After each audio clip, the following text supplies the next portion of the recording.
इस बीच यूरोप के देशों के हाथ एक ऐसा खजाना लगा है जिससे चीन की टेंशन बढ़ गई। इस खजाने के बूते यूरोप की अर्थव्यवस्था को पंख लग सकते हैं और चीन को बहुत बड़ा झटका लगना तय है, क्योंकि यूरोप में धरती का एक ऐसा खजाना मिला जो दुनिया में आर्थिक संतुलन बदल कर रख देगा। खबर है कि स्वीडन में सबसे दुर्लभ खनिज भंडारों का बहुत बड़ा खजाना मिला। ये ऐसे खनिज हैं जो आने वाले कई दशकों तक दुनिया की सबसे बड़ी जरूरत होंगे। इलेक्ट्रिक गाड़ियां हो या किसी भी तरह की टरबाइन हो, इन खनिजों के बिना बनने मुमकिन नहीं है। चीन इन्हीं खनिजों के छोटे से भंडार के बूते पूरी दुनिया को मुट्ठी में बंद करने के सपने देख रहा था, लेकिन स्वीडन की धरती में दबे खजाने ने उसके अरमानों पर बुरी तरह पानी फेर दिया, क्योंकि ज्यादातर देशों के साथ चीन के कारोबारी रिश्ते इस खजाने के मिलने के बाद अब बदल जाएंगे। सबसे बड़ी बात तो ये कि जो मेटल यूरोप के और स्वीडन की धरती में मिले वो अब तक पूरा यूरोप चीन से मंगवाता रहा है।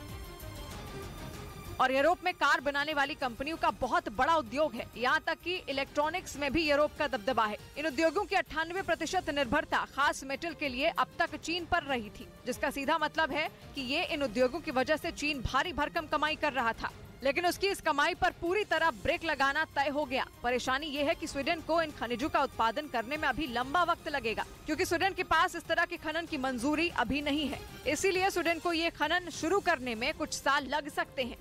लेकिन जैसे ही ये खनन शुरू होगा तो चीन का दबदबा केवल यूरोप में ही नहीं बल्कि पूरी दुनिया में कम हो जाएगा। अब तक चीन इन दुर्लभ मेटल के दम पर कई देशों को मजबूर करता रहा है और कई छोटे देश चीन के साथ मजबूरी में कारोबार करते रहे हैं, लेकिन यूरोप के हाथ इतना बड़ा खजाना लगते ही ताकत के समीकरण बदल जाएंगे। पता चला है कि दुर्लभ खनिजों का ये भंडार करीब 10 लाख टन से भी ज्यादा है। जहां से खजाना मिला वो जगह स्टॉकहोम से उत्तर में करीब 1000 किलोमीटर की दूरी पर है। इनमें ऐसे कई दुर्लभ मेटल हैं जिनका इस्तेमाल चुंबक और ऑप्टिक लेंस बनाने में होता है। इसके अलावा पॉलिशिंग में इस्तेमाल होने वाले मेटल हो या आयरन ओर हो, इस खजाने के बिना किसी car, computer, AC, smart watch, smartphone या इलेक्ट्रॉनिक्स के किसी भी सामान का बनना मुमकिन नहीं है। माना जा रहा है कि जैसे ही स्वीडन में इस खजाने का खनन शुरू होगा, चीन के अच्छे दिन भी गुजरे जमाने की बात हो जाएगी। और इधर महाराष्ट्र के अहमदनगर में 2 समुदाय के लोगों में विवाद हो गया, जिसमें दोनों ओर से पत्थरबाजी हुई और कई गाड़ियों में तोड़फोड़ भी की गई,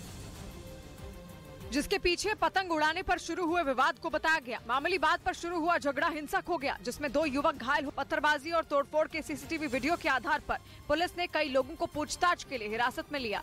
और उधर अफगानिस्तान में अचानक तापमान में आई भारी गिरावट जानलेवा साबित हुई। वहाँ पर ठंड से करीब 20 लोगों की मौत हो गई, जिसकी जानकारी अफगानिस्तान की मीडिया के हवाले से दी गई। बताया गया कि अफगानिस्तान के हेरात और खोस्त समेत कई प्रांत में कड़ाके की ठंड में 20 लोगों की जान चली गई। इसके अलावा कई लोग अस्पतालों में भर्ती हैं।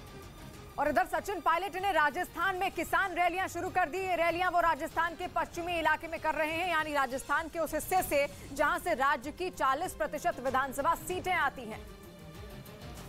और पायलट का वहां किसान रैली करने का मकसद हाईकमान को अपनी ताकत दिखाना है। माना जा रहा है कि पायलट अपनी रैलियों में जुटी भीड़ से आला कमान को ये बताना चाहते हैं कि उनकी राजस्थान के हर हिस्से में चलती है,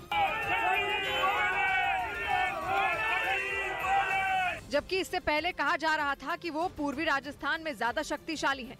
बड़ी बात यह है कि 23 जनवरी से बजट सत्र शुरू होने वाला है, जिससे पहले पायलट कांग्रेस नेतृत्व पर दबाव बनाना चाहते हैं, क्योंकि खबर आई थी कि पिछले ही हफ्ते उन्होंने राहुल गांधी तक संदेश भेज दिया था और कहा था कि अगर गहलोत बजट पेश कर देंगे तो फिर राजस्थान में नेतृत्व बदलने का कोई मतलब नहीं। जबकि गहलोत कुर्सी छोड़ने के मूड में नहीं है, यानी बीजेपी से लड़ने वाली कांग्रेस के राजस्थान के 2 नेताओं की लड़ाई खत्म ही नहीं हो रही और चुनाव कुछ महीने दूर है। और अगर राजस्थान कांग्रेस की कला नहीं थमी तो बीजेपी की सत्ता में लौटने की कोशिश कामयाब हो सकती है।